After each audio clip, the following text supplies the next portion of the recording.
Pierre Blaise, bonjour. On est très heureux de pouvoir faire cet entretien pour Castelet avec toi. On est au Théâtre aux Mains Nues. Est-ce que pour commencer, tu pourrais te présenter brièvement pour ceux qui ne te connaîtraient pas? Donc je suis Pierre Blaise. Donc j'ai créé une compagnie qui s'appelle le Théâtre Sans Toit en 1977, qui s'est terminée, qu'on a clôturée en 2022. Donc il m'a accompagné un petit peu toute la vie. Je jouais dans différents spectacles, notamment ceux d'Alain Recoing, puisque nous sommes dans son théâtre. Donc au début de ma carrière, j'ai eu la chance de le rencontrer. Je travaille à d'autres endroits, au Théâtre National de Chaillot notamment. Je faisais partie de l'équipe de ces artistes. J'ai été président de Théma sur la période des saisons de la marionnette. Donc ça devait être dans les années 2008-2014.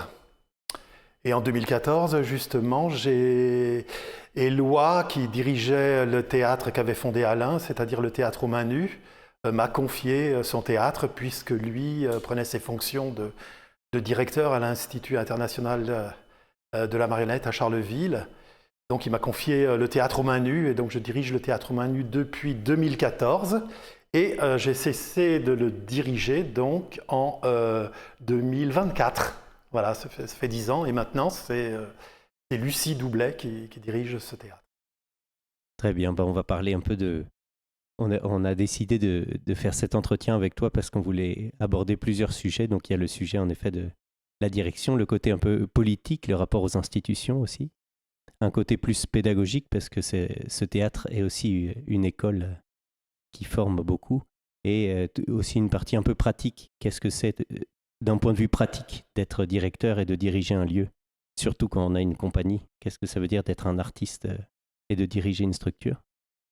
On peut commencer peut-être par ça, par l'actualité. Donc tu pars, tu laisses la direction du Théâtre aux Mains Nues. Pourquoi tu la laisses? C'est un choix personnel? C'est une fatalité de l'âge? Non, c'est un choix personnel. J'avais envie d'arrêter. J'ai 70 ans. Euh, le, le monde change. Beaucoup, comme tu le dis, je dirige une école.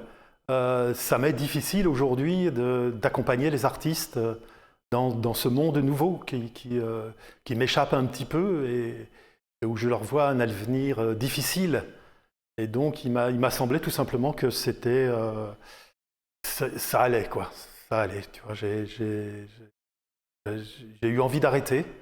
Donc ça a été un petit peu toute une histoire, quoi. J'en ai pas, le conseil d'administration a admis cette chose. Et puis Lucie, donc, qui était administratrice depuis quelques années, qui avait été précédemment administratrice au Théâtre Sans Toit, et qui était avec moi, en fait, dirigeait ce théâtre avec moi, a pris les rênes du théâtre. Et puis là, donc, il y a une passation qui devrait se faire dans les mois ou les années à venir, en tout cas, avec un artiste peut-être. Et donc c'est qui, quand tu dis le conseil d'administration? Qui c'est le conseil d'administration? C'est le conseil d'administration du Théâtre aux Mains Nues, donc qui est composé son président, c'est Éloi Recoing, donc le fils de Alain Recoing. Et puis donc il y a Raphaël Fleury, Joëlle Houdevol. Alors Raphaël Fleury, donc, qui est chercheuse en art de la marionnette. Joëlle Houdevol, qui est le directeur de la partie théâtrale de la Bibliothèque nationale de France. Evelyne Panato, qui est une personne qui s'est longtemps occupée, qui a même créé la Maison du Geste et de l'Image à Paris, et donc qui a énormément travaillé avec les écoles, en fait, dans la pédagogie aussi. Et voilà le conseil d'administration du Théâtre aux Mains Nues. Oui, c'est ça. Et donc c'est à eux que tu as dû dire maintenant je vais arrêter, je laisse la main. Voilà, tout simplement, oui, tout simplement. Donc la solution que l'on a trouvée, la plus efficace, c'était de trouver une solution de continuité. Donc je suis, par exemple, encore actuellement, je m'occupe encore des études. Je suis toujours directeur pédagogique en cumul emploi-retraite, pour tout vous dire, jusqu'à temps qu'il y ait une passation avec quelqu'un qui puisse prendre la direction, soit du secteur pédagogique, soit de la direction entière, etc. Oui, c'est ça, parce que Lucie, elle est en intérim, elle n'est pas encore directrice et ne s'occupera pas de toute façon de la partie pédagogique, c'est ça? Elle est en intérim, comme tous les directeurs Oui, sont c'est en ça. intérim. D'accord.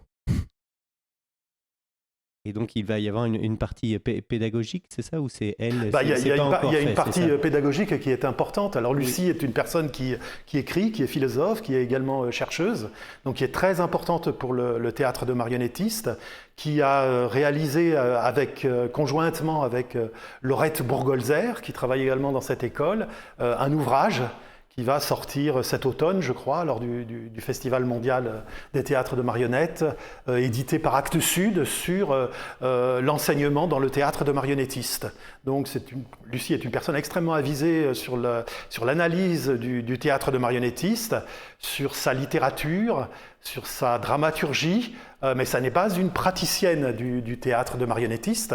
Et comme le théâtre aux mains nues, parmi d'autres, est un lieu compagnie à mission de compagnonnage, il est vrai que cet aspect de lieu dirigé par les artistes est important, en tout cas pour la profession. Et alors c'est une artiste, bien sûr, à sa façon, mais pas directement marionnettiste. Je crois qu'elle n'a jamais monté de spectacle de marionnettes, en tout cas, avec des marionnettes. Oui, c'est ça. On a vu beaucoup de lieux récemment avoir un changement de direction il y a eu beaucoup de changements de direction récemment avec des jeunes artistes qui ont pris les commandes de lieux Ouais. comme ça qui étaient importants.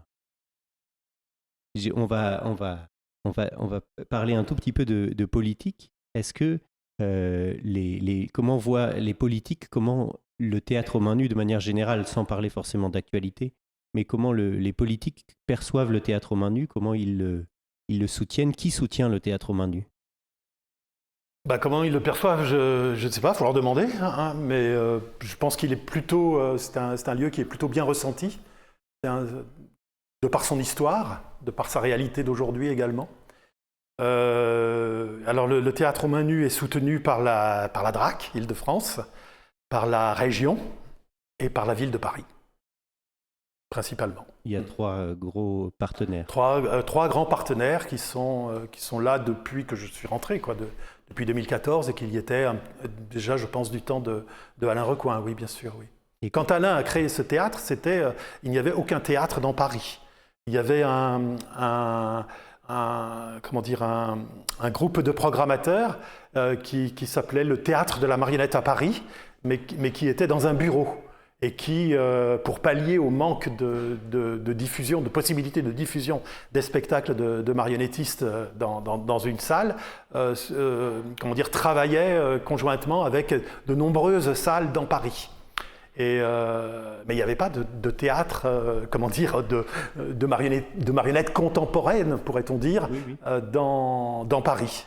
Et Alain, en fait, en s'installant ici, c'est ce qu'il a créé doucement, c'est-à-dire d'abord créer une école, et la possibilité pour de jeunes artistes de se former, donc ça remonte aux années 95.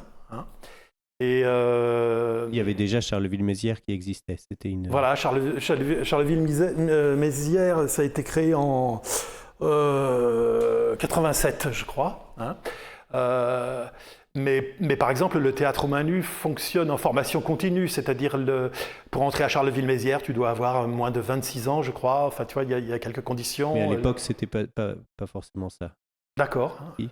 Je ne sais pas. Ouais. J'ai l'impression que les premières promotions étaient plus ouvertes et que petit à petit, ça s'est... Mais il faudra vérifier. Je laisserai les auditeurs vérifier. Il faut le vérifier, c'est important, oui, bien sûr, tu vois. Mais en tout cas, en fait, ce théâtre a fonctionné vraiment dans le cadre de la formation continue. Et c'est-à-dire des gens de tous âges peuvent venir, c'est-à-dire c'est ouvert à nul ne doit être privé du plaisir de jouer avec des objets et avec des marionnettes. Et en tout cas, d'essayer et pratiquer cette forme de théâtre. Et c'est ce qu'a fondé Alain Recoing, donc c'est effectivement une chose, marquante, très marquante. D'autant qu'il a formé d'autres personnes maintenant, c'est-à-dire des adultes comme nous, se retrouvent devant le micro et devant la caméra. Et le lien avec les partenaires, je ne vais pas t'embêter beaucoup avec ça, mais un petit peu encore. Est-ce que, en tant que directeur, tu les vois souvent? Comment ça se passe les échanges? Avec qui on échange quand on est directeur d'un théâtre comme ça? ceux qui nous donnent l'argent, c'est quoi les échanges? Pourquoi la ville, la région? Est-ce qu'il y a les trois se mettent ensemble? Est-ce qu'on discute avec un indépendamment? Est-ce qu'on discute jamais? L'argent tombe? C'est quoi les rapports? Tout cela à la fois. C'est-à-dire qu'on se voit au minimum une fois par an au cours d'un comité de pilotage où tout le monde est rassemblé autour de la table et où il y a des discussions, les bilans du théâtre et puis les prolongations, en fait. Qu'est-ce qui va se passer par la suite, quoi, en fait, les bilans d'activité, etc. Et puis, on a le plaisir comme le théâtre aux mains nues est aussi un lieu où on peut présenter des spectacles, qui a une salle de spectacle qui s'appelle la salle Alain Recoin d'ailleurs, il arrive, oui, qu'effectivement, ils viennent assez régulièrement, je dois dire, voir des spectacles qu'ils souhaitent voir, parfois avec leurs enfants, parfois avec leur famille. Oui, oui, bien sûr. Et qui est-ce qui vient? C'est la directrice de la région, la directrice des affaires? Non, c'est les personnes avec qui on est en relation directement, quoi, les représentants. C'est des adjoints à la mairie, des adjoints... Non, c'est des politiques. Je veux dire, Non, ce ne sont pas des politiques, ce sont des fonctionnaires de l'administration, donc de la DRAC, de la région et de la ville de Paris. Et ils changent souvent ou ça reste les mêmes Nous, ça a assez peu changé, mais de fait, ça change. C'est-à-dire que, oui, des fois, il faut recommencer un petit peu réexpliquer les choses, mais je dois dire que sur la période où je me suis trouvé là, ça a été relativement stable. D'accord. Et les politiques, du coup, ne s'immiscent pas ou ils s'immiscent à travers les fonctionnaires qui viennent vous parler? Est-ce que, par exemple, le fait que la région puisse basculer d'un bord à l'autre politique, est-ce que ça peut influer le rapport qu'on a avec la personne avec laquelle on était habitué à parler, ou est-ce que ça reste assez stable malgré les changements politiques? Non, ce ne sont pas les rapports avec les gens qui sont bousculés. En fait, la stabilité reste. En général, la reprise se fait correctement. En fait, il y a une continuité, effectivement, dans ces fonctions. Par contre, effectivement, les choix politiques sont très importants. Donc là, tu parles de la région, mais c'est vrai que là, il y a eu une chose en fait qui s'est passée, c'est-à-dire que nos trois lieux compagnonnage de la région parisienne, à savoir la Nef et le théâtral Roubleau et le théâtre aux mains nues, bien sûr, organisaient des plateaux marionnettes où de jeunes artistes étaient conviés à présenter leurs œuvres aux opérateurs de la profession, aux programmateurs de la profession. Et il est vrai que du jour au lendemain, cette manifestation a été supprimée, puisque les crédits qui étaient alloués par la région, tout d'un coup, n'ont plus existé. Et donc ça s'est fait très récemment. Oui, donc il y a une... je veux dire, Et avec qui Du coup, c'est pas la personne avec qui on parle qui décide de ça. C'est pas l'interlocuteur à la région. C'est une décision politique. Et comment l'interlocuteur à la région se positionne par rapport à ça? Il t'appelle du jour au lendemain, il dit oui. J'ai le politique au-dessus, il veut couper. Oui, c'est une situation extrêmement délicate pour cette personne, oui, bien sûr. Oui, mais elle n'y peut rien, tu vois. En fait, il faudrait un changement de politique, mais un changement de politique aujourd'hui, comment faire? Oui, du coup, on parle avec un fonctionnaire qui est au service du politique, mais c'est difficile d'influer sur une décision politique. Si une décision politique est prise, on a du mal à y répondre avec un interlocuteur vivant. Enfin, on se heurte un peu à un mur. Il y a eu manifestation et courrier, tu vois, auprès des politiques, justement, auprès des représentants politiques. Donc il y a eu des débats, certainement, mais ces débats n'ont pas modifié cette décision, pour l'instant. Et vous n'êtes pas impliqué, vous, dans ces débats-là? On fait savoir par des courriers. D'accord. C'est un rapport très... Étant soutenu par les associations professionnelles des marionnettistes. Oui, bien sûr. Merci. C'est intéressant de se retrouver dans des mécanismes auxquels on n'a pas forcément accès quand on n'est pas là. Quand on n'est pas à l'endroit de la direction, on ne sait pas forcément comment ça se passe, toutes ces choses. On ne le sait pas plus, tu vois. C'est-à-dire que tu as des interlocuteurs. Oui. Très bien. Merci. On va pouvoir changer de sujet. On va aller tout de suite dans la pédagogie. Je sais, c'est un peu abrupt. Mais allons-y. Mais du coup, toi, tu t'es retrouvé directeur pédagogique et directeur du lieu tout en même temps. Est-ce que t'étais projeté là-dedans? Alors, avant 2014, du coup. Donc, parlant de pédagogie, oui, c'est-à-dire je travaillais beaucoup. C'est-à-dire que la question de la pédagogie m'a accompagné vraiment toute la vie, tout simplement parce que donc je le disais tout à l'heure, je commençais en 77, aucun comédien ne voulait entendre parler de manipulation de marionnettes. Enfin, c'était quelque chose d'impensable. Un comédien était là pour jouer et travailler sur les marionnettes. Donc il fallait convaincre des comédiens de le faire, d'entrer en jeu. Il fallait convaincre des comédiens comment? En les emmenant voir des spectacles, par exemple, des spectacles remarquables à nos yeux, et puis en s'entraînant. Mais comment s'entraîner sans école? En 77, il n'y en a pas, ça n'existe pas. Donc, on cherche dans des livres, on essaye d'apprendre sur le tas, en quelque sorte, et d'expérimenter des choses. Et puis, il y a... Alors moi, j'ai eu beaucoup de chance parce que Alain Recoing m'a vite engagé en 80 sur un spectacle important, le Grand-Père Fou. Et à partir de là, j'ai pu entrer vraiment dans ce milieu des marionnettistes. Et tout de suite, on a eu la chance d'avoir c'est Mitterrand, donc en 81, devient président, entre à l'Élysée. Et... donc il y a des modifications considérables, notamment dans la culture et dans le théâtre. Et Antoine Vitez entre au Théâtre National de Chaillot et il décide de donner, ami de Alain Recoing, pratiquant lui-même la marionnette aux côtés de Alain et personnellement, c'est-à-dire il avait monté plusieurs spectacles comme Le Dragon de Schwartz avec Georges Tourner qui était un grand marionnettiste. Enfin, il avait fait des expériences différentes. Il avait mis en scène La Paix de Aristophane au Théâtre Quotidien de Marseille avec des marionnettes dans le prologue, etc. Enfin, il connaissait bien la marionnette, il maniait bien la marionnette et il a ouvert en fait le Théâtre National de Chaillot aux marionnettistes. Et au tout début, Agnès van Molder, donc, qui a une exposition là ici au Théâtre aux Mains Nues en ce moment, a rencontré Jean-Luc Pinceau, qui est un marionnettiste qui s'occupe d'une compagnie qui s'appelle le Théâtre du Petit Miroir. Et ce Jean-Luc Pinceau avait appris à Taïwan la manipulation des marionnettes de son maître Li Tianlu. Et il l'a fait venir en France, ce maître. Et donc nous, qui n'avions aucune formation, avons eu une seule formation rigoureuse par l'intermédiaire de Chaillot, mais ça ne se passait pas à Chaillot, mais en quelque sorte, la rencontre s'était faite à cet endroit, puisque Jean-Luc jouait ses spectacles dans Chaillot, et on a découvert ces marionnettes taïwanaises absolument étonnantes, des marionnettes à gaine, et on a eu nos premiers cours rigoureux. C'est-à-dire pas des cours en compagnonnage, en quelque sorte, mais vraiment des cours par imitation stricte. Et ça a été pour nous une véritable formation. Tout d'un coup, on avait une boussole, on avait un sol solide sur lequel s'appuyer et pouvoir inventer. Et ça a duré combien de temps, ce stage? Il a duré combien de temps? C'était des stages assez longs. Il y a eu 2 stages, en fait. Il y a eu 2 stages. Donc, c'était des stages d'environ 3 semaines. Donc, des stages importants. Qui étaient financés, c'était l'AFDAS voilà, c'était des stages professionnels, en fait.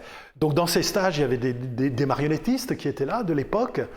J'ai rencontré Oudard, par exemple, à cette époque, ou Catherine Somstay, des gens importants, en fait, du théâtre de marionnettes. Et puis on a appris. Et puis, il y a eu un second stage, en fait. Et dans ce second stage, en fait, j'ai pu faire venir, par exemple, l'équipe avec laquelle je travaillais. Et donc, avec le projet de monter quelque chose de ce type. Donc voilà, c'est ce type de formation qu'il y avait. Ce qu'on a fait par la suite. Un spectacle qui a eu beaucoup de succès parce qu'effectivement, c'est la première fois qu'on utilisait ce type de marionnette de façon occidentale, entre guillemets. Donc on apprenait un petit peu les uns par les autres. Et en fait, en réalité, moi, à part quelques stages que j'ai pu faire ici et là, je n'ai pas eu d'autres formations que celle-ci. Mais par contre, enseigner, puisque c'était ta question. Oui, la pédagogie, on commence toujours par apprendre. En permanence, cette idée-là, C'est-à-dire dès que des auditions, dès qu'il y avait une nécessité d'engager des comédiens ou des marionnettistes, bah oui, il y avait tout un schéma de jeu et d'apprentissage que l'on mettait en place et dont on était coutumier. Donc en fait, en réalité, avant de venir ici, j'avais une pratique très très importante de cela, d'autant avec le Théâtre Santois par la suite, on avait beaucoup avec Véronique Ador notamment, travaillé sur la transmission.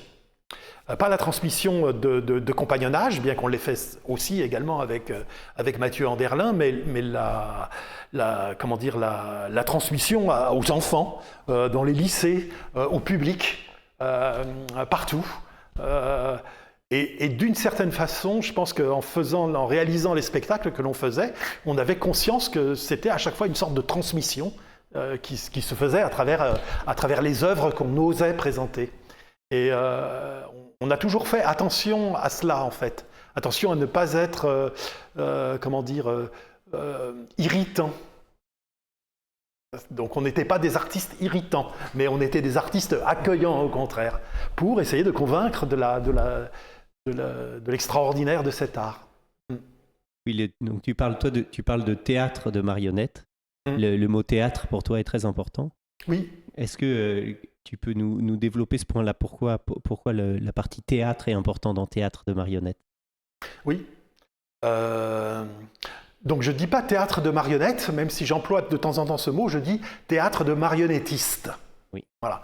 Et théâtre de marionnettiste, donc le marionnettiste, parce qu'évidemment, théâtre de marionnettes, les marionnettes ne bougent pas. Mais si on se met du point de vue du spectateur, on peut comprendre qu'on appelle cela théâtre de marionnettes. Donc il y a deux côtés, il y a deux points de vue. Il y a le point de vue du public, en quelque sorte, qui a le droit de dire théâtre de marionnettes si ce sont des marionnettes qui sont en train de jouer devant lui. Mais la réalité de ce théâtre, et le public est bien au courant évidemment, c'est bien un théâtre de marionnettiste. Et c'est un théâtre parce que, à mon sens, et mon plaisir, est un plaisir avant tout d'acteur.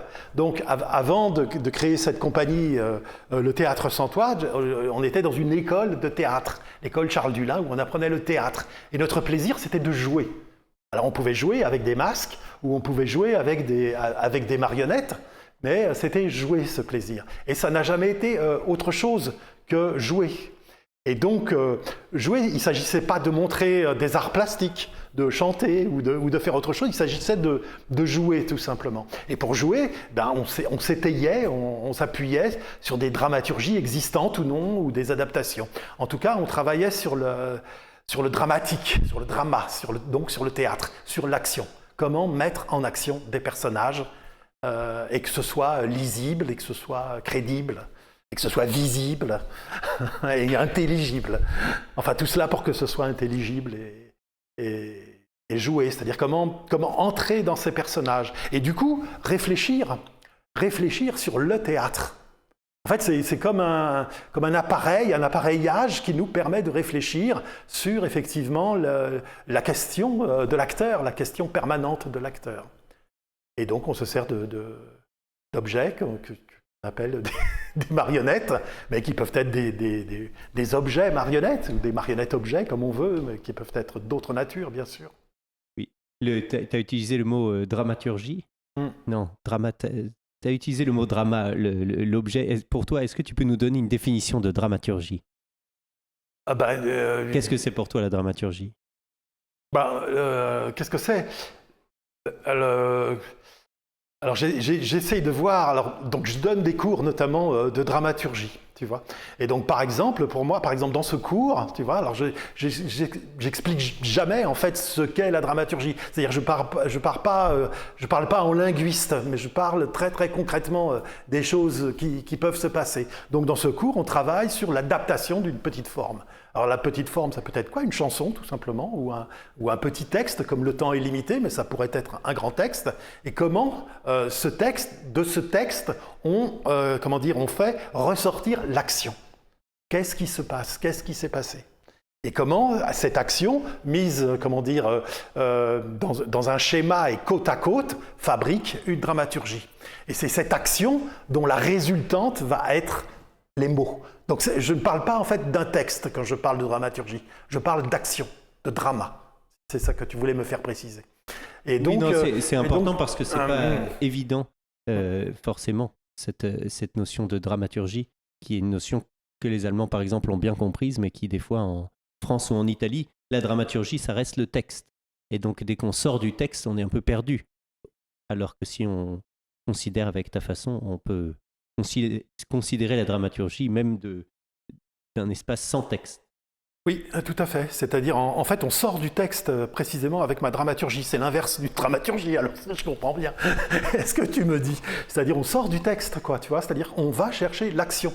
C'est-à-dire, il y a un sous-texte. C'est pour ça qu'on peut prendre un texte en prose, on peut prendre un texte de toute nature. Quelle est l'action qui va sortir? Il ne s'agit pas d'inventer l'action, il s'agit de comprendre quelle est l'action qui est à l'intérieur de ce texte. Après, le mettre en jeu, etc., permet d'inventer et de trouver d'autres choses. Mais c'est une méthode un petit peu, je dirais, musicale, un petit peu. On a l'impression de fabriquer une partition qui est offerte au comédien et qui va s'en emparer et qu'il peut. En tout cas, il a quelque chose à jouer à chaque fois. Et le décorateur a quelque chose à fabriquer, parce qu'il en résulte évidemment des personnages, des lieux et beaucoup de choses quoi, qui sont nécessaires au récit, ou en tout cas au drame qui va être présenté. Donc là, on prend un chemin de l'histoire, c'est-à-dire le chemin dramaturgique, et comment arrive le chemin de la construction de l'objet à l'intérieur de ça? C'est précisément cela, quoi. C'est-à-dire, donc il y a cette partie, cette sorte d'adaptation dans ce schéma dramaturgique, quoi. À partir de ce schéma dramaturgique, on peut concevoir comment, à partir du moment où on a les actions, on peut commencer à concevoir quelles choses on va fabriquer et comment on va fabriquer les choses. Je sais pas, moi, si un personnage fait du patin à glace, tu vas pas le concevoir comme un personnage je sais pas, moi, qui vole. Ou, tu vois, donc déjà, c'est-à-dire par l'action même, les questions de la position du manipulateur, du marionnettiste sont posées, les questions donc du Castelet, de la mise en scène se posent, et la question de la réalisation de la marionnette se pose, et puis la question de la liberté de l'interprète aussi va se poser dès que ces schémas marionnettiques sont proposés. Et d'ailleurs, on commence souvent par des schémas, évidemment, comme la plupart des compagnies, en carton ou en des sortes de croquis marionnettiques en volume qui permettent d'essayer les choses, bien sûr. Et puis quand ces choses en carton sont là, etc., il y a ce que l'on appelle la phase de travail de plateau, de dramaturgie de plateau. C'est-à-dire les choses se transforment, l'imagination intervient, la matière réagit, elle fait pas elle existe aussi, elle entre en jeu elle-même. Et donc ces possibilités et ces impossibilités entrent dans la composition. Et puis, bien, vaille que vaille, quelque chose va sortir qui va être peut-être vu par des spectateurs. Très bien, ça m'intéresse de comprendre comment tu vois le parcours d'un marionnettiste. Tu as déjà beaucoup réfléchi dessus, mais est-ce que tu pourrais nous expliquer quel parcours amène au fait de devenir marionnettiste pour toi ? Quelles sont les étapes importantes, les espèces de piliers qu'on doit avoir pour avoir une maison de marionnettiste? La structure d'un marionnettiste. Ouais. Comment il est structuré? Alors, moi, je vais me réfugier derrière Recoin, puisqu'on est ici. Ouais. Donc Recoin disait... Ça fait partie des questions. Recoin disait, mais ça s'écrit sur un billet de métro. Sur un billet de métro, être marionnettiste, je vous l'écris, moi. Mais il n'a jamais dit ce qu'il écrivait sur son billet de métro avec son trou. Alors, il y avait encore moins d'espace, etc. dans le billet de métro. Et alors qu'est-ce qu'il écrivait? Alors, on peut l'imaginer ce qu'il écrivait. Et à mon avis, il écrivait une chose simple, il écrivait « comédien ». Et dans son école, qu'est-ce qui se passait? On apprenait 3 choses, en fait. On apprenait à être comédien, mais être comédien, c'est beaucoup de choses. Hein, c'est pas rien, mais en tout cas, le mot tient sur le billet de métro. Et puis, il apprenait à être marionnettiste, c'est-à-dire à prendre des objets, des formes, des figures, hein, et à les rendre vivantes en s'impliquant dedans. Et donc, en travaillant particulièrement en Castelet. Donc, parce que lui utilisait la marionnette à gaine. Mais il était important que le manipulateur soit caché pour que ce ne soit que l'appareil optique qu'est la marionnette qui fonctionne. Et donc, on apprend la marionnette, comment, alors là c'est compliqué aussi, il y a des grammaires, il y a des tas de possibilités qui vont se présenter. Et puis, entre ces deux choses-là, donc qui sont très très différentes, donc qui heurtent parfois le comédien lui-même, qui n'a pas forcément envie d'entrer dans ce jeu du marionnettiste, il introduisait la troisième chose qui était la transition en fait entre ces deux choses, que lui il appelait le corps Castelet. C'est-à-dire la possibilité qu'il a développée avec des artistes comme Nicolas Goussef, Brice Coupet, enfin beaucoup d'artistes en fait ont travaillé dans ce sens, c'est-à-dire en manipulant, en étant à vue et en se servant de leur corps en quelque sorte comme un paysage, comme un Castelet. Et donc entrer dans cette fameuse question polémique du Castelet et du corps Castelet ou du marionnettiste à vue. Donc, il avait ces trois sujets qui sont fondamentaux ici, et que nous, on a emprunté. C'est-à-dire, nous, venant du théâtre, école Charles Dullin, où la chose la plus proche de la marionnette, c'est le travail du masque, ou des travails un petit peu analogues à ce que l'on peut pratiquer dans l'école Lecoq, hein. Et puis, à passer donc, par exemple, à ce stage de maître Litienne-Lu avec ces marionnettes toutes petites, et donc, mais qu'il faut manipuler véritablement d'une certaine façon pour qu'il y ait un effet, et parce que la tradition veut aussi que ce soit comme ça. C'est-à-dire, donc, il y a ces deux injonctions qui se croisaient. Eh ben nous, on était exactement dans notre zone d'intérêt. C'est-à-dire, dans l'un, on avait de quoi jouer, et dans la seconde, de quoi transposer notre jeu dans un autre élément. Et ce qui est curieux, c'est que ces petites marionnettes taïwanaises étaient elles-mêmes imitatrices, en quelque sorte, des acteurs de l'opéra de Pékin, par exemple, des grands opéras chinois, etc., qu'ils reprenaient à leur compte et jouaient en tout petit, en fait, et reprenaient. Et les acteurs eux-mêmes apprenaient des marionnettes, des choses impossibles à faire que faisaient les marionnettes et qu'ils reprenaient. Et cette corrélation, en fait, de l'acteur-joueur, qui est peut-être un petit peu différent, en tout cas, dans le jeu de formes que l'on peut voir, que l'on peut trouver aujourd'hui dans le théâtre d'objets, par exemple, qui est un théâtre qui va désigner plus, qui est plus distant, qui est plus par délégation, en quelque sorte, comme disait François Lazaro, nous intéressait moins. Nous, on était passionnés par l'idée de pénétrer dans les personnages et de jouer cette double distanciation du rôle que je prends, que j'incarne, et comment je transpose ce rôle dans l'objet que je manipule. C'est ça qui nous passionnait, en fait. Et donc je dis théâtre pour ça, parce qu'il n'y a pas d'autre mot. C'est bien du théâtre, c'est pas une démonstration plastique, par exemple. Même si la plastique entre pour beaucoup dans la compréhension, dans le jeu, dans la réalité de ce que l'on va présenter et dans le sens. Hein, ça ne veut pas dire qu'on le met de côté. Mais notre plaisir était véritablement dans le jeu de l'acteur, du comédien, en fait. Oui, super. J'ai une question par rapport au stage que vous avez tous fait, parce qu'en Europe, il y a quand même une tradition de marionnette à gaine. Pourquoi cette tradition ne vous intéressait pas ou ne s'est pas présentée? Est-ce que tu as une réponse à cette ça nous intéressait beaucoup. Moi, j'ai commencé avec cette gaine. Tu vois, je ne connaissais pas d'autres gaines. Et donc, moi, j'ai travaillé directement avec les livres de Temporal. Marcel Temporal, donc comment construire et animer les marionnettes, tout simplement. J'ai regardé comment on voyait comment il les fabriquait, on a fabriqué vraiment des gaines de cette façon-là. Et puis, je me suis procuré aussi, même avant d'avoir rencontré Alain Recoing, la fameuse grammaire de Gervais, donc que Gaston Batty avait réalisée avec André-Charles Gervais pour apprendre à manipuler les marionnettes à gaines. Et j'ai même, comme cette grammaire à peu près illisible quand on la l'ouvre et qu'on la suit, ou en tout cas quand on veut la pratiquer, on l'a même, ça va t'intéresser, on l'a transformée en tablature.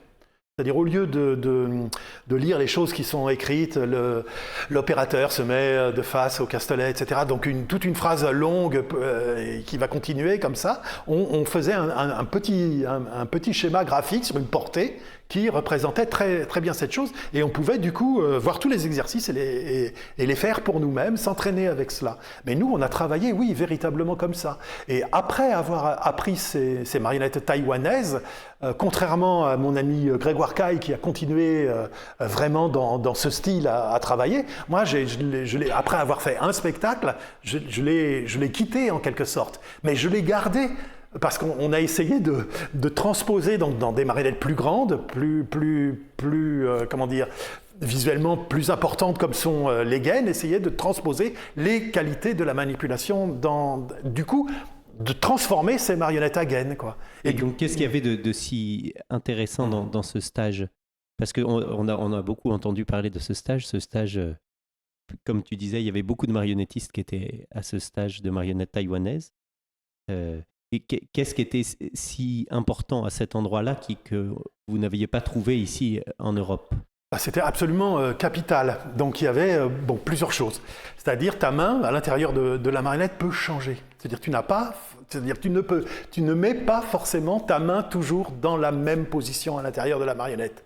Ce qui te donne des avantages importants. Par exemple, pour faire des pirouettes avec la marionnette. C'est-à-dire, une marionnette va s'élancer, faire un saut périlleux, revenir, et tu vas te retrouver la paume dans une autre main. Elle va, comme les marionnettes sont manipulées devant soi, exactement devant soi, une marionnette, si tu as un compère qui est à côté, tu ne peux pas sortir du champ. Tu ne peux pas sortir du champ, tu es là où il faut qu'il dégage, mais s'il a des marionnettes, tu ne peux pas sortir. Donc ce qui se passe, c'est que tu as la possibilité du changement de main. C'est-à-dire, je peux changer de main, c'est-à-dire avoir la marionnette dans une main et puis changer de main. Hein. Mais donc, si je peux changer de main avec moi-même, quelqu'un d'autre peut changer de main et prendre ma marionnette. Donc du coup, je suis un acteur, mais qui n'est plus Cyrano en permanence. On est tous Cyrano en potentiel. Du coup, on a une sorte de vision chorale du théâtre. On n'est plus des individus qui jouons chacun un rôle du mieux possible, mais on est un ensemble de 3, 4, 5, voire plus, artistes qui jouent ensemble une même chose qui est cette dramaturgie. Et cette dramaturgie qui concerne les personnages, la lune, le vent, les accessoires et tout le bazar, quoi. Enfin, qui concerne tout. Et puis, la chose aussi très très importante qui a été capitale, en tout cas dans mon cas, vis-à-vis de la compagnie et des amis avec qui je travaillais, c'était la qualité de réalisme, je dirais. C'est-à-dire on approchait des proportions humaines avec ces marionnettes. La tête était pas grosse comme dans le Guignol, etc. On approchait des proportions humaines. Il y avait des petites jambes, des petites mains qui étaient dans cette position-là. Donc on pouvait mettre des épées ou une théière ou tout ce qu'on voulait. On pouvait jouer comme à la poupée en quelque sorte. Et donc cette approche de quelque chose de très réaliste, on avait l'impression de voir des comédiens sur une scène de très loin, en petit. Et donc, du coup, on s'est dit, mais du coup, c'est un degré zéro, en fait, de la marionnette. À partir de là, on peut inventer tout ce que l'on veut, mais en tout cas, on peut faire comme avec le théâtre, en quelque sorte. Notre but n'était pas de faire comme avec le théâtre, c'est pour ça d'ailleurs que j'ai changé de type de marionnette. C'était bien de trouver une expression particulière à la marionnette et selon les dramaturgies, mais c'était pour nous très important et très fondateur.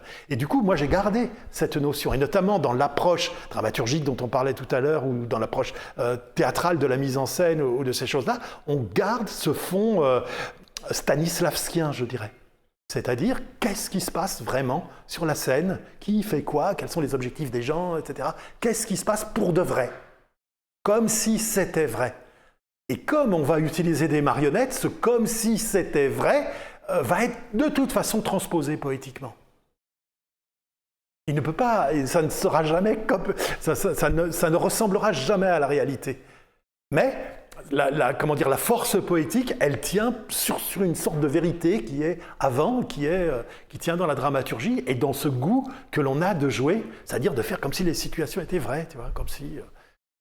Et vous n'aviez pas trouvé ça dans la tradition européenne? Et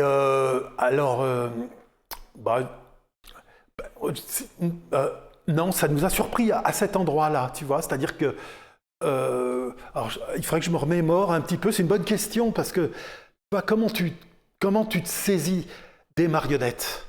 Moi, comment j'ai appris, c'est mon père qui m'a appris, en fait.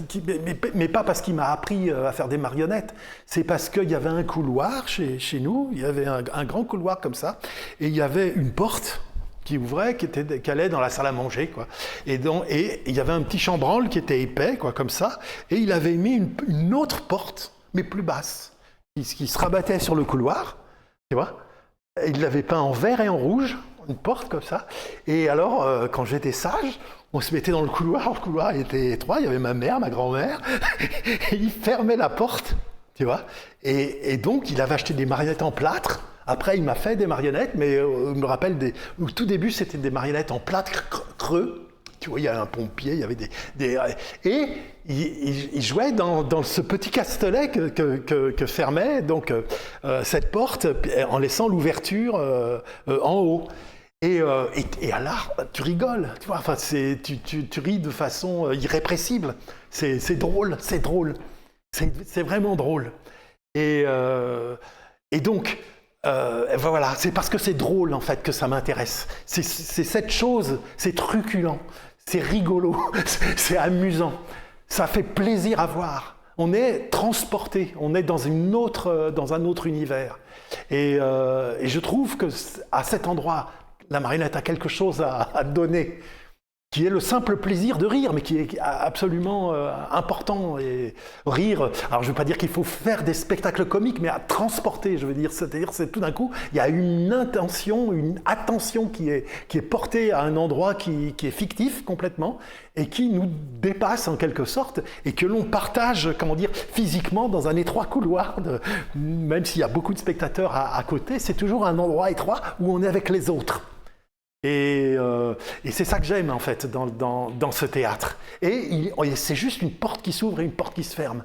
C'est un truc c'est pas difficile. Après, je pourrais te parler des séchoirs. C'est des séchoirs où on met le linge. Enfin bon, mais bref, quoi. Qui sont des castelets. Vous avez interviewé Brice, je sais pas s'il parle de cailloux, je me rappelle plus, mais il y a un castelet qui est là au théâtre aux mains nues pour l'école, qui est vraiment dérivé de ces séchoirs où on mettait du linge, etc. Simplement, il y a ce sont des bars qui jouent comme on veut, quoi, qui sont une sorte de marionnette à fil, en quelque sorte, qui jouent comme ça.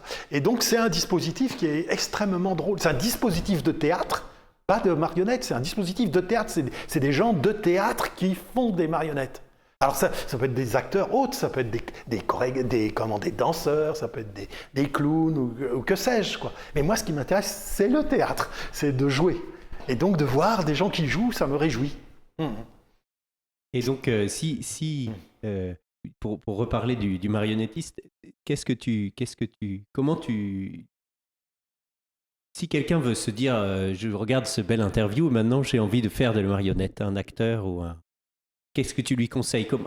Mais un acteur, j'avais pas envie. Quelqu'un qui n'a rien fait, qui se dit, j'ai envie de devenir marionnettiste. D'après toi, c'est quoi les étapes sur ce chemin? Il y a le comédien, on a entendu ça.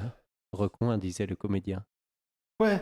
Est-ce que la construction, par exemple, pour toi est nécessaire? Est-ce qu'on a besoin de savoir construire pour être marionnettiste? C'est très important. C'est vraiment l'autre côté, quoi. Et donc mon père était... Alors je reviens dans mon histoire, puisque tu me relances là-dessus. Mais mon père était dessinateur. Il faisait des tissus, il vendait des tissus, il travaillait dans le magasin de tissus. Donc il savait très très bien la décoration et tous ces trucs-là. Et il m'a fait des marionnettes, mais absolument merveilleuses, en chiffonnant du papier, en le mouillant, en peignant dessus, à des choses que j'ai encore dans des coins, etc. Et moi, j'étais absolument fasciné pour voir ça. La grand-mère cousait, enfin, tu vois, c'est un jeu familial qui s'était installé. Et moi, je me suis mis grâce à lui, grâce à eux, j'ai développé aussi ce talent plastique. Et donc, j'ai fait beaucoup de marionnettes. Donc, j'ai associé, en fait, ce plaisir du jeu au plaisir de la construction.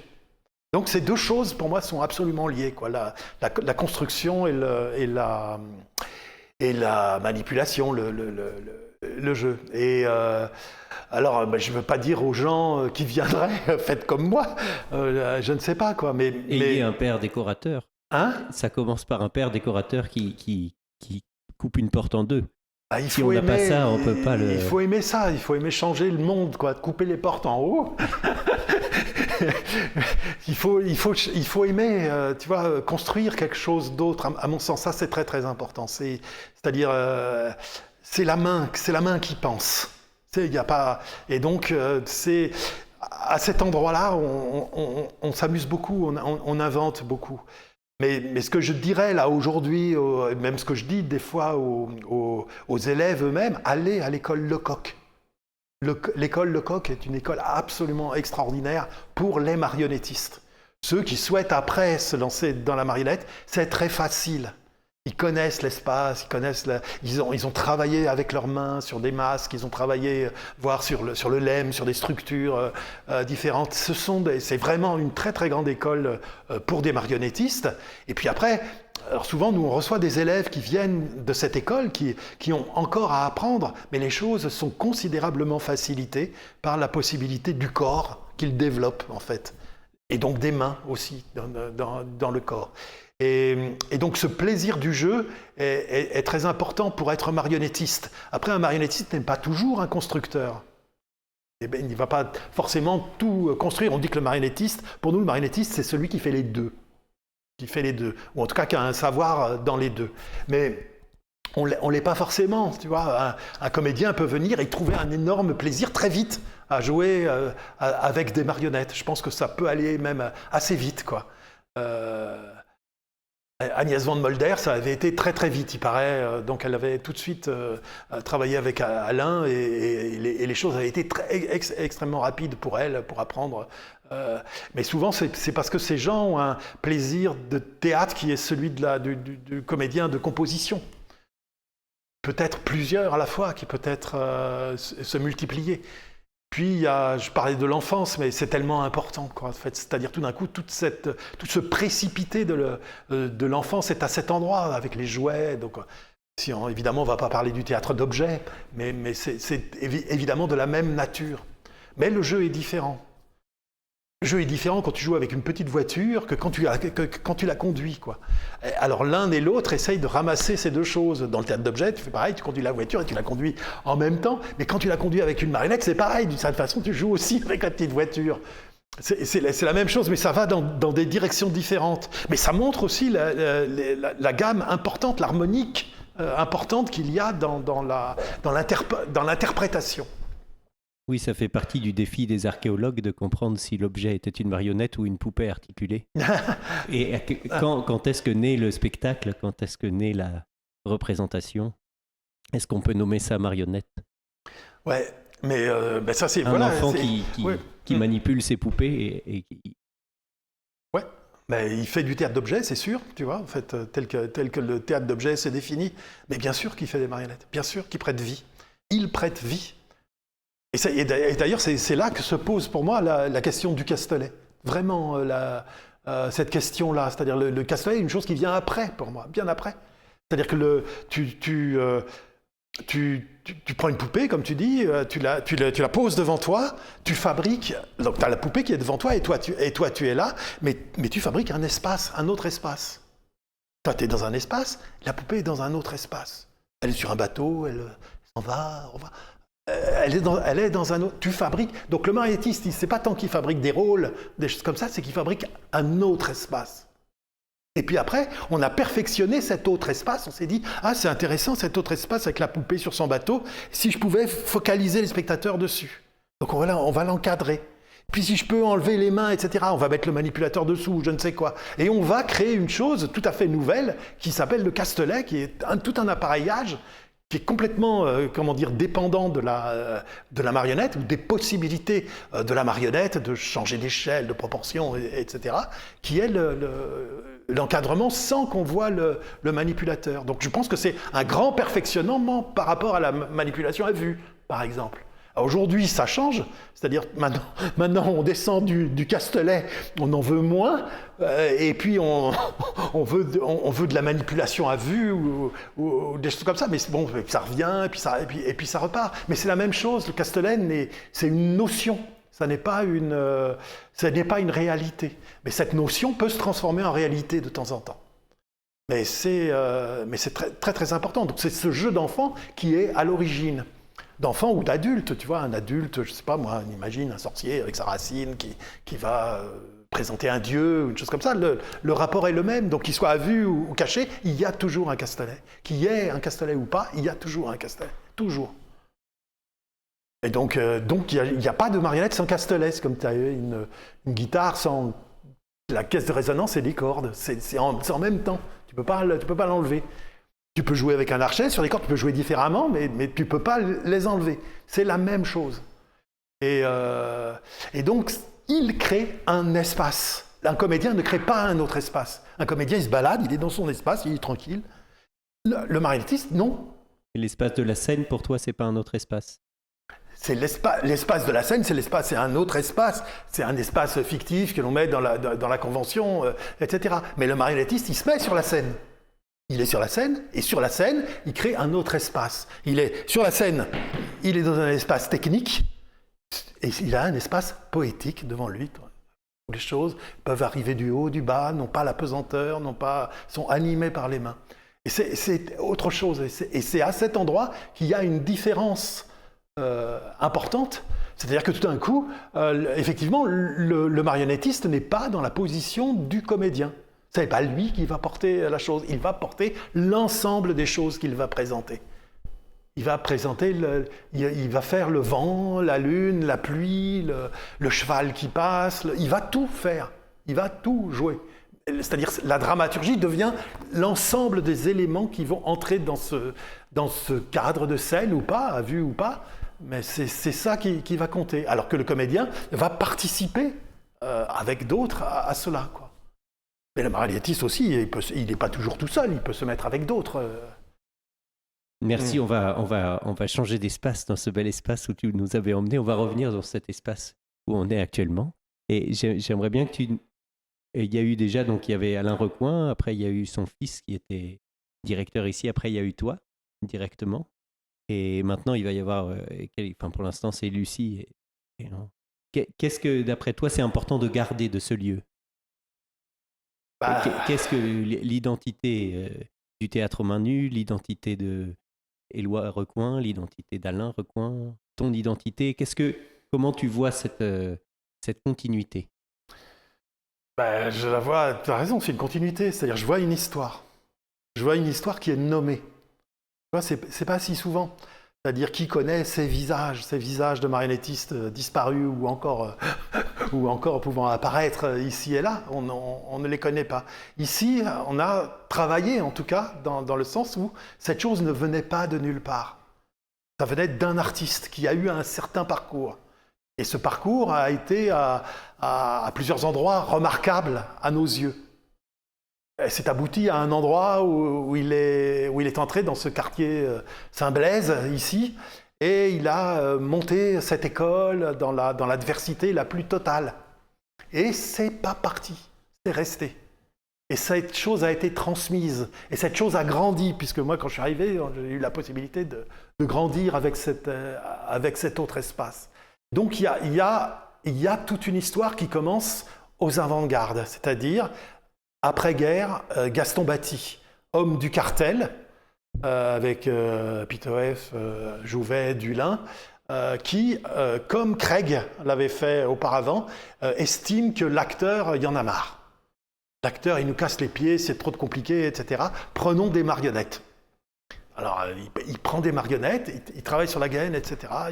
Et il essaye de réinventer le théâtre à partir de la lumière, à partir de tout ça. Et il y a Alain Recoing qui le rencontre. Donc là, pour moi, il y a tout d'un coup une liaison très très forte aux avant-gardes d'avant-guerre. Et puis, plus loin, avec Copeau, etc. Et tous les gens qui sont passés. Et cet homme, Alain, rencontre par l'intermédiaire de Maurice Garrel, donc qui est comédien, qui est le père des Garrel cinéastes, il avait d'ailleurs rencontré Gaston Batty par l'intermédiaire aussi de Maurice Garrel, qui était un fort ami de Alain, et rencontre Antoine Vitez.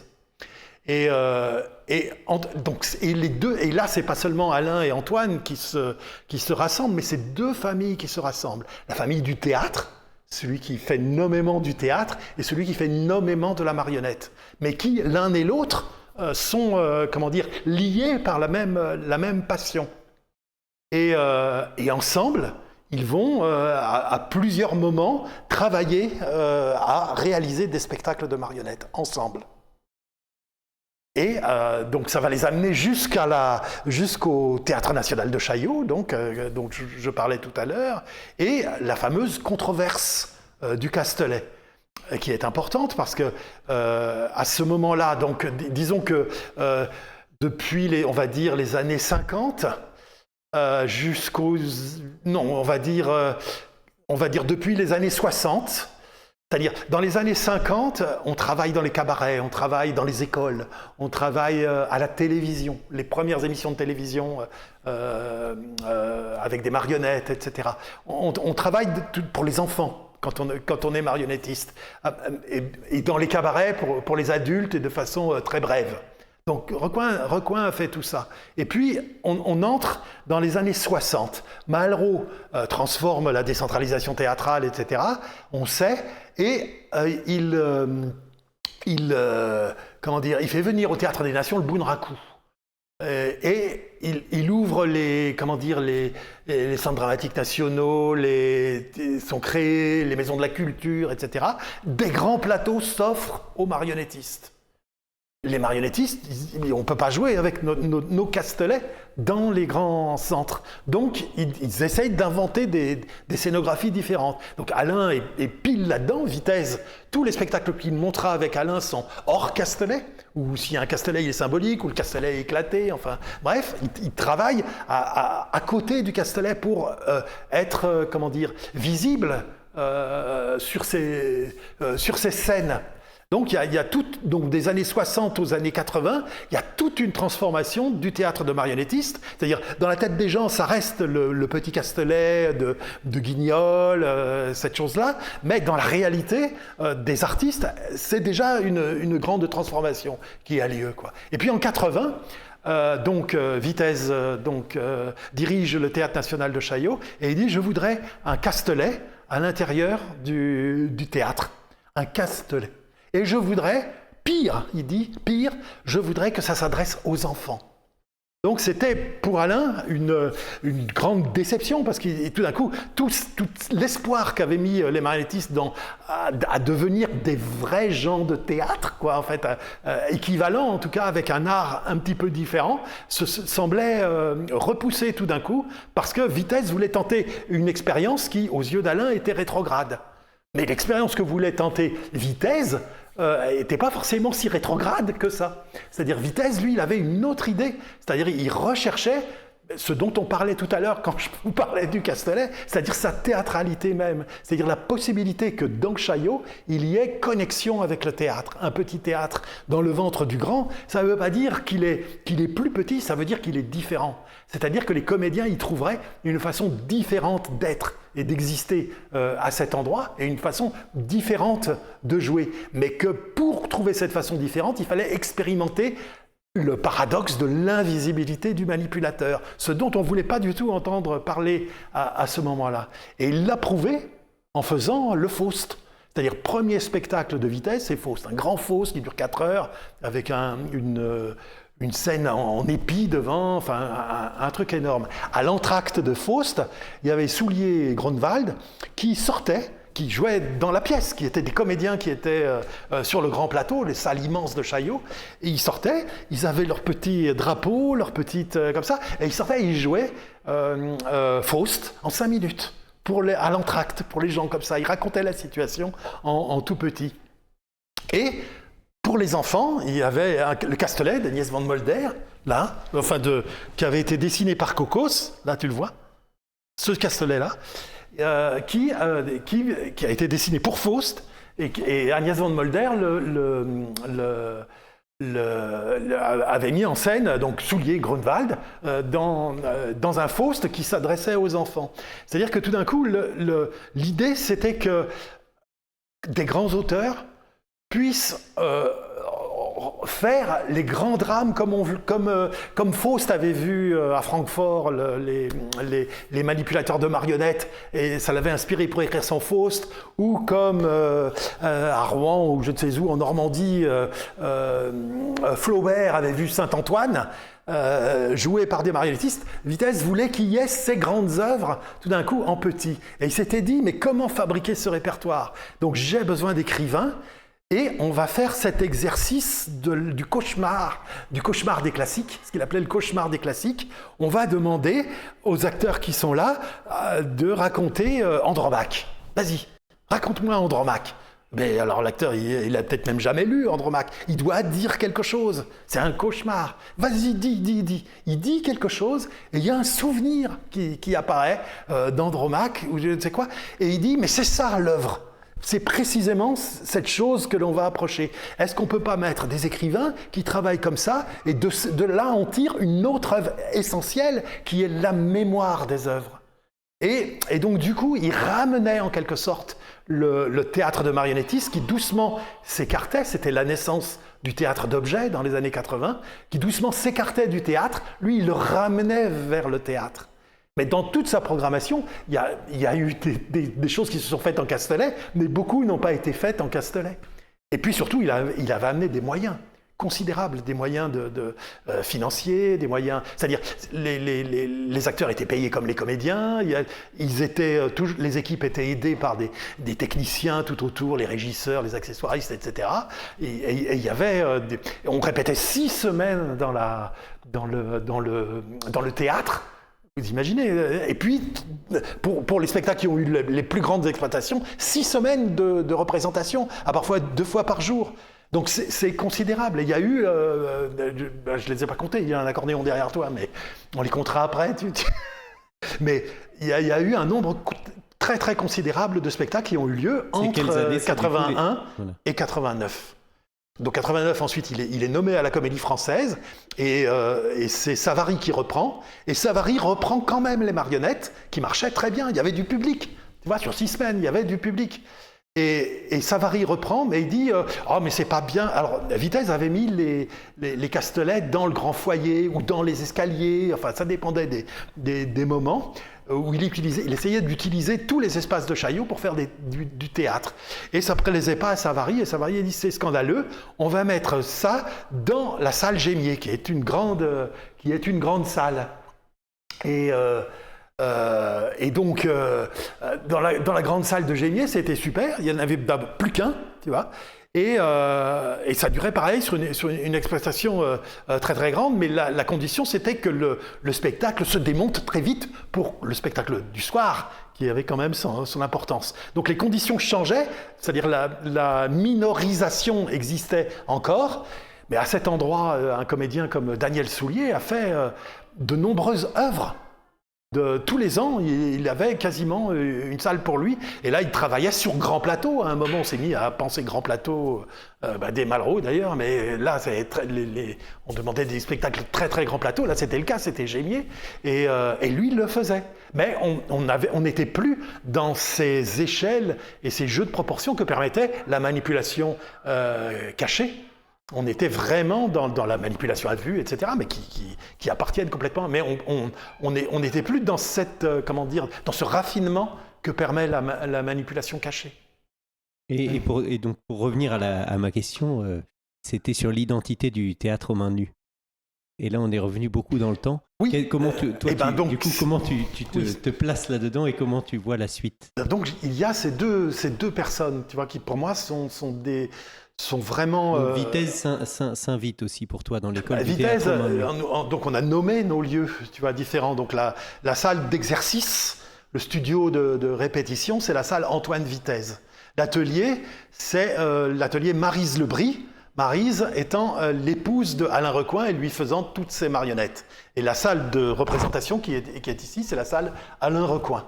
Donc cette histoire du théâtre, précisément, du théâtre de marionnettistes, est ce théâtre aux mains nues, en quelque sorte. Et aujourd'hui, donc une école, un théâtre d'essai, où de jeunes artistes peuvent essayer, ou de vieux artistes peuvent essayer leurs essais, un lieu de compagnonnage, c'est-à-dire qui accompagne donc de jeunes artistes, et on voudrait bien, avec les talents de Lucie conjugués à ceux de Laurette Bourgholzer, un lieu de recherche. Et c'est pour ça qu'on aura le plaisir d'accueillir cette exposition. Je pourrais me voir parler si j'ai la patience de rester jusque-là, mais ça m'étonnerait. Je crois que je ne me verrai jamais à ce moment-là. Très bien, et on va un peu changer de sujet pour aller vers le Théma, parce que tu as été président de Théma pendant quelques années. Pendant 6 ans, oui. Voilà, 6 ans, avant de devenir directeur de ce lieu. Théma, il y a théâtre de marionnettes et arts associés. Toi, tu es dans une période charnière dans ta vie, à cet endroit-là d'arts associés qui rentrent dans le champ de la marionnette. Qu'est-ce que c'est pour toi, ces arts associés? Et pourquoi c'était important qu'ils rentrent dans le nom à cette époque-là? Alors, c'est 93 Théma, je crois, la création de Théma, qui est la jonction donc de l'UNIMA et du Centre national des marionnettes, qui était une sorte de société de cooptation qu'avait créée notamment Alain Recoing, et qui travaillait donc avec les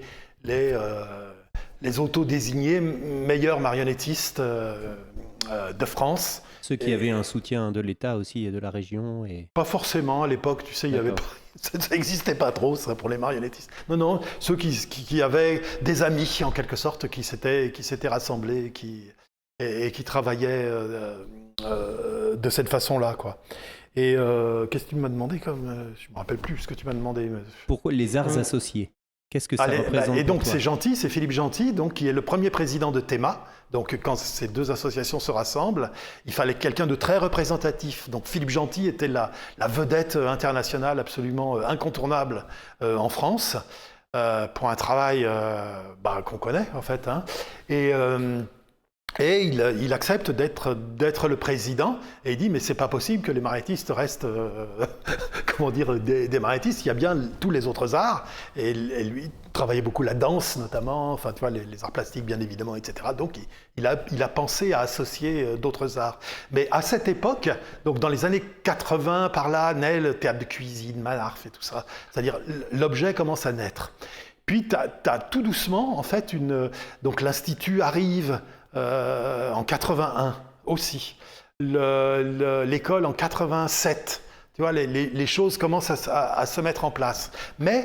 Et les premiers des programmateurs, tout d'un coup, comprennent l'attrait des marionnettes.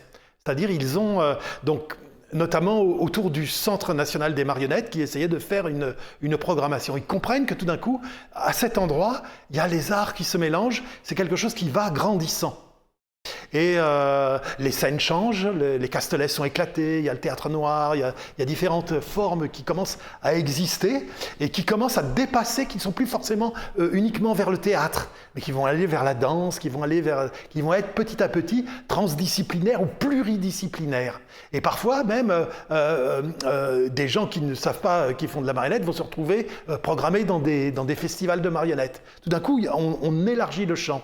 Et tout d'un coup, ces gens ont ont une vision extrêmement pragmatique des choses. Ils disent c'est un terrain qui nous attend, tu vois, qu'on peut faire fructifier, avec raison, quoi. Et donc ça fructifie vraiment, c'est-à-dire qu'il y a tout d'un coup des festivals qui commencent à se multiplier, il y a une tendance à aller vers des salles, etc. On va vers les saisons de la marionnette, donc, qui vont en quelque sorte regrouper tout ce mouvement d'extension des arts de la marionnette vers de multiples disciplines, etc.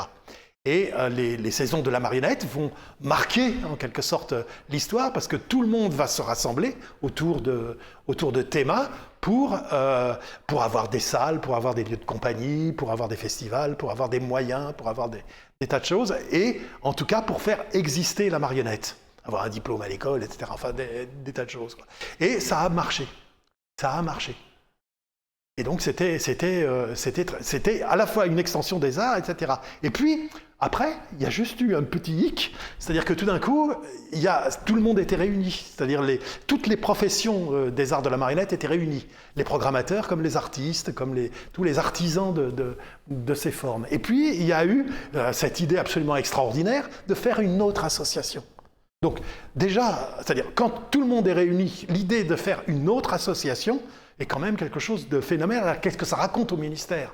Qu'est-ce que ça dit du monde de la marionnette, qui était fier d'être rassemblé et d'avoir obtenu ces résultats. Pendant ta période à toi. Oui, c'était pendant ma période, je m'en rappelle. Et donc, tout le monde était heureux de ça. Mais non, il fallait une autre chose. Et on pouvait se dire que ça allait se casser la gueule, une initiative individuelle comme ça, qui tout d'un coup se mettait à se proclamer. Mais non, pas du tout. Les gens ont suivi. Ils ont trouvé qu'il y avait besoin d'un autre endroit, alors qu'il y en avait un. Eh bien, qu'est-ce qui s'est passé depuis? Qu'est-ce qui s'est passé depuis? Ben, je le demande, qu'est-ce qui s'est passé depuis? Eh bien, ce champ qui était immense, il est devenu tout petit, tout petit, tout petit, tout petit, tout petit. Cerné par des... Enfin, comment dire... pas cerné, mais porté par des spécialistes. Ces spécialistes qui ont essayé, qui se sont efforcés vraiment de toute leur passion et de toute leur envie d'entrer en contact avec les autres formes, mais les théâtres de rue, les manifestations du geste, etc. Mais ça ne se faisait pas. Maintenant, il y avait des spécialistes, on s'adressait à ces spécialistes, et donc les spécialistes de la marionnette, ils faisaient leur programmation de marionnettes. On a eu, je ne sais pas combien, 10 ans, ou peut-être même 20 ans après les premiers CNMA. Mais il y en a quoi? Il y en a 6. Avec quels moyens? Qu'est-ce qu'on a eu? En fait, on a su très très bien casser un élan qui n'était pas du tout terminé. Et ouais, ça je trouve que c'est notre faute, c'est nous.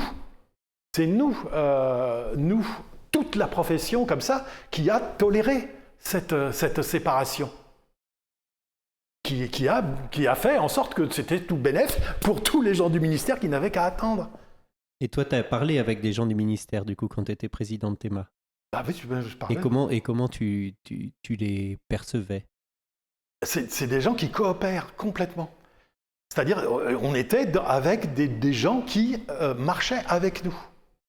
Je me rappelle de Elena Daporto, par exemple, une personne très très importante qui s'était occupée des arts de la rue, etc. C'était des gens qui comprenaient, qui allaient de l'avant. Les saisons de la marionnette étaient à l'initiative de quelqu'un du ministère. On devait faire 1 an de commémoration autour du personnage de Guignol, etc. Et c'est dommage, je ne me rappelle plus son nom m'échappe, mais quel dommage. Bon. On pourra le mettre en description après. Ouais. Si non, il a dit il faut faire 3 ans. Il faut faire 3 ans, il faut que ça ait de l'impact, etc. quoi. Et puis, il a commencé à avoir des artistes dans les centres dramatiques nationaux, etc. Grégoire Caille à Strasbourg, Johanny Hubert à Montluçon, je crois. Enfin, donc, ça commençait il commençait à y avoir vraiment une effervescence très, très importante, et notamment une reconnaissance à partir de ce qu'avaient fabriqué les artistes. Il faut se rappeler que toutes les choses ont été faites par les artistes, y compris le Festival mondial de Charleville, y compris toutes les manifestations de biennale, festival. Le festival, c'est même fait par un amateur. Même par un amateur, enfin, c'est des artistes. Oui. Mais à un moment, il faut que ça fonctionne. Et la place des amateurs, par exemple, est-ce que quand tu étais président de Théma, il y avait des amateurs à... Oui, il y a toujours eu des amateurs, parce que c'était précisément la grande question qui s'était posée dans le rassemblement de UNIMA et du CNM, qui a donné Théma. Donc, comment faire donc, si tu veux, le CNM considérait qu'ils étaient professionnels, et l'UNIMA considérait que c'était le monde entier, qu'il y avait plein d'amateurs et qu'il fallait pas... Et donc, l'UNIMA ne comprenait pas qu'il y ait des professionnels, et enfin, de fois, ça se calait pas très très bien. Mais ça s'est calé très très bien, c'est-à-dire que petit à petit, les saisons ont été vraiment, c'est vrai, pas pour les amateurs, mais pour la professionnalisation à fond. Mais la relation avec l'UNIMA qui était différente, Théma étant devenu centre français de l'UNIMA, a eu une situation différente avec des délégués. Moi, je me rappelle de Greta Brugmann, par exemple, qui était excellente dans ses relations, et puis Véronica, qui a participé beaucoup à une commission, notamment de formation, etc., enfin, qui ont commencé à trouver des jonctions et à rendre possible cette réalité, en fait, qui existait. Et puis, les amateurs, moi, quand je te disais Théâtre sans toit, je l'ai fait en 77. Mais j'ai été professionnel en 84. Donc 77, 78, 79, 80, 82, 83, 84, pendant 7 ans, on pouvait être considéré comme des amateurs. On n'arrivait pas à vivre du spectacle de la compagnie. Donc les amateurs, c'est des gens qui vont être professionnels ou pas, ou qui ne vont pas réussir, ou peu importe. Il n'a jamais parfois... voulu devenir professionnel. Hein? Jacques Félix, il n'a jamais voulu devenir professionnel. Il assumait son... D'accord, oui. Mais c'est très bien, tu vois, enfin, il n'y a pas de... tu vois, on peut faire un autre métier, et c'est ce qu'on faisait à l'époque. Moi, j'étais piqueur-ponceur. Je gagnais ma vie en étant piqueur-ponceur. Et donc, sur le côté, j'étais marionnettiste, mais je faisais comme si j'étais professionnel. Je sortais d'une école professionnelle. Mais on n'a pas pu l'être tout de suite. Il a fallu du temps. Enfin, c'était difficile. Mais après, on a pu se payer. On a toujours pu se payer. Donc, cette question amateur-professionnel est un peu bizarre, surtout dans le monde de la marionnette, où il faut qu'on reprenne... Enfin, tu sens bien que les gens...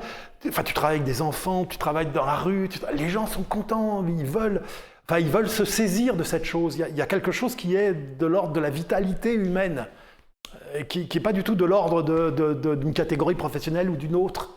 Et donc, c'est une chose sur laquelle on peut s'appuyer, qui rapproche les gens, qui rapproche les êtres, les pensées, qui rapproche c'est une chose très, très, très heureuse. C'est une chose heureuse que l'on a la chance de proposer. Alors voilà, tu me demandais, j'espère que c'est une chose heureuse qu'on laisse là. Et ce bonheur, ce petit bonheur du théâtre aux mains nues, il est fragile, il est extrêmement fragile. Parce qu'il est cerné par beaucoup d'impératifs administratifs, beaucoup de petites épines ici et là dont on s'accoutume à la présence. Mais le plus important, c'est cette possibilité de relation entre les gens. Et je ne dis pas les acteurs et les spectateurs, je dis entre les gens, quels qu'ils soient. Est-ce que par exemple au théâtre aux mains nues, il y a un public qui vient depuis très longtemps amateur de marionnettes et qui suit le théâtre aux mains nues ?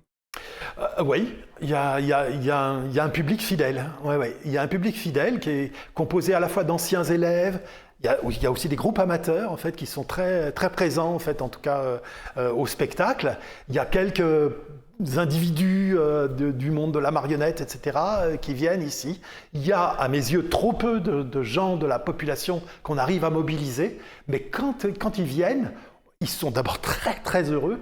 On se demande pourquoi ils ne viennent pas plus, parce qu'ils sont vraiment heureux avec leur famille et tout ça, puis hop, ils redisparaissent. Mais c'est tout simplement parce qu'ils viennent quand c'est gratuit, quand on a la possibilité, enfin quand on fait des portes ouvertes ou des je ne sais plus comment s'appelle la manifestation, où c'est publié, où les gens peuvent venir gratuitement, quoi.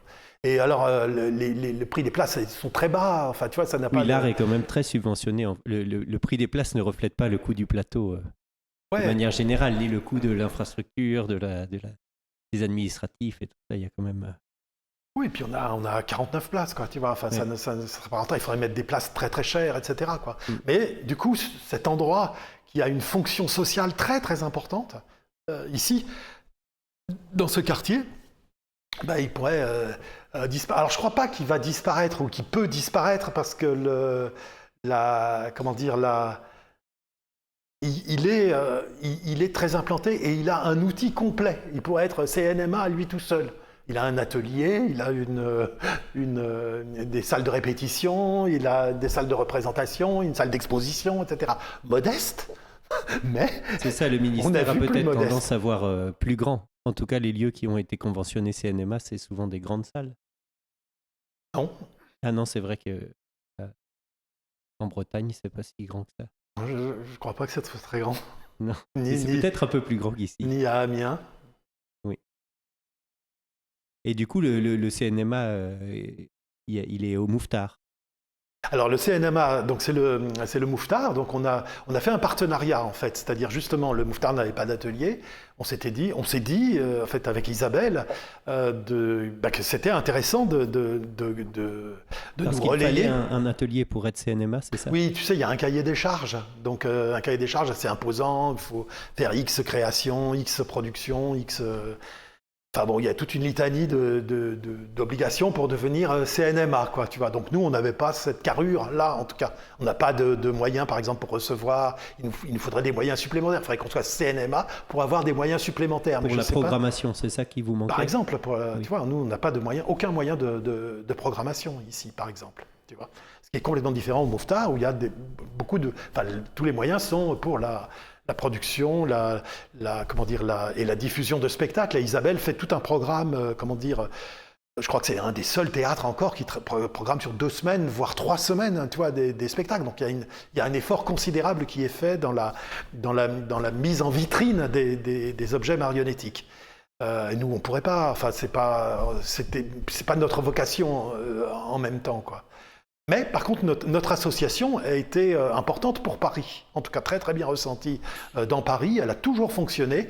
Quand Isabelle avait besoin de la salle, on a travaillé avec des artistes comme Ingvild Aspeli qui étaient venus à un moment fabriquer. Enfin bon, tu vois, ça se croise au niveau de l'école, au niveau du centre de ressources. Il y a des croisements très très importants avec l'école, alors la BNF aussi bien sûr, mais le Mouffetard a ce centre de ressources. Enfin, il y a une coopération véritable qui existe, quoi.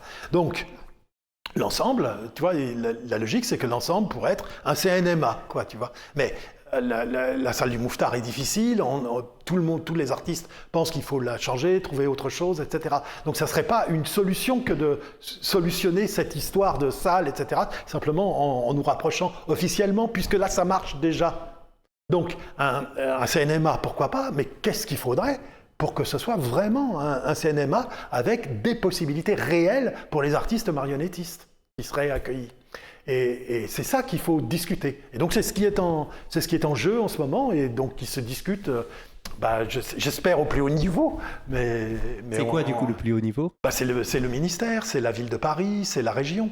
Mais toujours des employés ou des politiques? C'est pas des employés, c'est des fonctionnaires qui sont. Nous, on n'a pas. Des employés de l'État. Oui. Mais c'est eux ils n'ont pas de pouvoir décisionnel? Si. Si, ils ont un pouvoir décisionnel. Si, ils ont un pouvoir décisionnel. C'est pas le politique qui prend des décisions? Non, le politique leur confie, mais il y a une politique générale qui est menée par Rachida Dati, qui est actuellement. Oui. Et eux sont en charge d'appliquer cette politique d'une façon ou d'une autre. Alors je ne sais pas comment ils se débrouillent, mais ils se débrouillent. Et pour se débrouiller, ils se disent que peut-être ça serait bien de coordonner ça, mais je pense qu'ils voient ça un petit peu du haut du lointain, quoi. Tu vois, un petit peu comme tu fais du jeu de Go. Si on rapproche ça, ça va marcher. Or, c'est comme si tu peux pas... Je ne sais pas si tu es d'accord, mais tu peux pas faire les marionnettes. Tu peux pas faire des marionnettes en ne faisant pas des marionnettes, en les fabriquant pas, quoi. Tu vois, tu peux pas. Donc tu peux pas. C'est-à-dire souvent, il y en a qui construisent le Castelet d'abord, et puis après ils n'ont pas les marionnettes ou ils ont pas le temps. Ou tu vois, tu fais les marionnettes, tu vois. Ça vient du dedans, ça vient pas du dehors. Et donc, il faut être très très attentif à ce qui se passe ici, comment le système existe et comment il réussit à fonctionner en symbiose avec les gens autour, avec la difficulté du quartier qui finalement n'est pas difficile, quoi, mais en tout cas mais qui est fragile. Et comment cela peut générer quelque chose de supplémentaire, plutôt que de se dire on va mettre une autre case et puis on va voir comment ça s'adapte. Et la question ne sera plus les gens, l'habitation ou l'art, mais ça va être comment on va s'adapter à la case. Mais non, ça ne peut pas marcher comme ça. Et c'est là qu'il y a un petit dilemme, toujours. Mais... C'est la relation différente entre partenariat et tutelle. C'est deux mots qui peuvent désigner les mêmes personnes selon comment ils s'impliquent ou pas dans ce qu'on fait. Je sais pas, oui. C'est-à-dire un partenariat en général, c'est vraiment les tutelles, on est sous tutelle, tu vois. On est sous la tutelle de certaines tutelles. C'est-à-dire, si tout d'un coup, ils nous disaient, mais donc, nous, comme la région te le disait, ben moi je vous enlève les sous pour les plateaux, ben tu les as plus. Tu vois. Et s'ils nous disent, ah bon, vous voulez pas faire comme ça, on vous enlève les sous, ben ils nous les enlèvent. Et de raisonner comme ça, tu vois, ce ne sont que des moyens de pression, tu vois, tu peux pas croire des choses comme ça. Personne ferait ça. Personne ferait ça dans la vie réelle. Il y a dans des pays dans le monde dans lesquels c'est en train de se passer comme ça. Oui, mais j'espère qu'ici, on n'imite pas ces pays en France. Et ça, je ne veux pas y croire. C'est très, très bien comme note positive. Est-ce que je peux encore te poser quelques questions? Si tu veux, bon, je suis là, mais je ne sais pas s'il faut passer toute la bande. Après, si, après on peut faire des pauses, on peut l'écouter. Plusieurs parties. Non, j'avais une question sur la gaine Recoing et la gaine lyonnaise. Est-ce que pour toi, c'est deux choses différentes? Qu'est-ce que pour toi, Recoing amène à la gaine? Au niveau de fabrication, au niveau de pensée, au niveau de... Alors c'est Maryse qui faisait les gaines, hein, c'est-à-dire du point de vue de la construction. Donc ces gaines, c'est-à-dire chaque marionnettiste fabrique plus ou moins sa gaine. Et donc Maryse s'est servi de la gaine lyonnaise, tout simplement, en enlevant les cuirs. Parfois, ils étaient remplacés par qu'on appelle ça, des espèces de petites broches ou des choses comme ça, quoi. Mais elle enlève les cuirs, sauf quand elle utilise des marionnettes assez grandes, tu vois, parfois avec des têtes aussi grandes que ça, quoi, tu vois, enfin des choses assez importantes, assez monumentales, quoi, tu vois. Et donc, techniquement, il y a ça, mais techniquement, ça s'est transformé, mais j'y reviendrai après. Ce qu'amène Recoing dans sa manière de jouer, c'est qu'il prend référence de Batty, d'abord, la grammaire de Gervais, et puis le paradoxe de Diderot, le paradoxe sur le comédien de Diderot, c'est-à-dire la distance, une sorte de distance avant l'heure de Brecht, quoi, tu vois. Brecht, il le situe après, il va le mettre, Brecht, dans la distance théâtrale. C'est-à-dire, on sait que c'est du théâtre, et donc ça peut entrer. Donc, ce qui est naturel. Quand tu vois des marionnettes, on sait que c'est du théâtre. Donc, il n'y a pas de problème. La représentation peut se faire. On n'est pas devant la réalité, on est devant une représentation des choses. Et donc, il a développé un jeu assez proche comment je dirais des tasses de Waschinski, vous savez, l'exercice que je fais faire aux élèves avec des tasses, c'est-à-dire où on est assez détaché, c'est plus une sorte de jeu d'échecs de loin, etc. Mais où le spectateur, en fait, par projection imaginaire, par pareidolie, se projette fortement.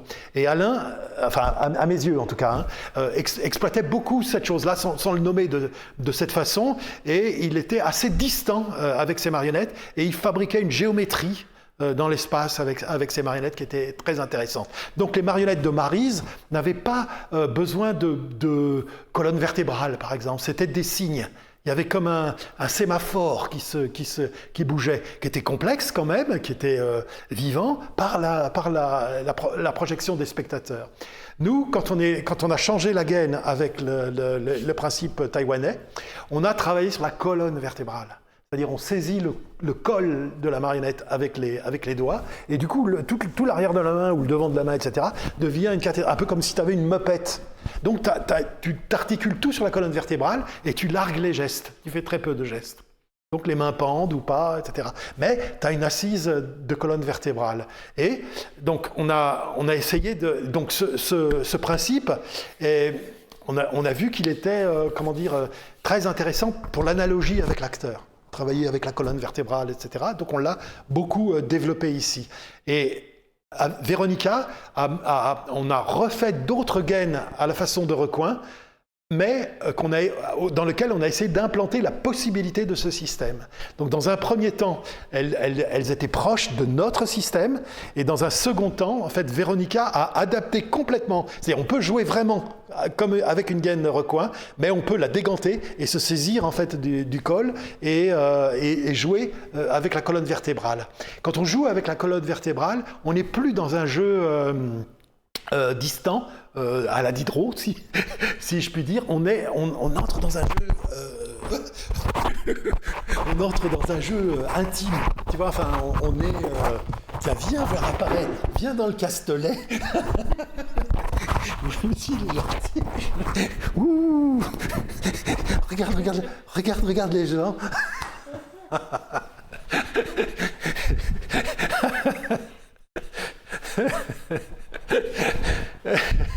Je me trompe de place, du coup.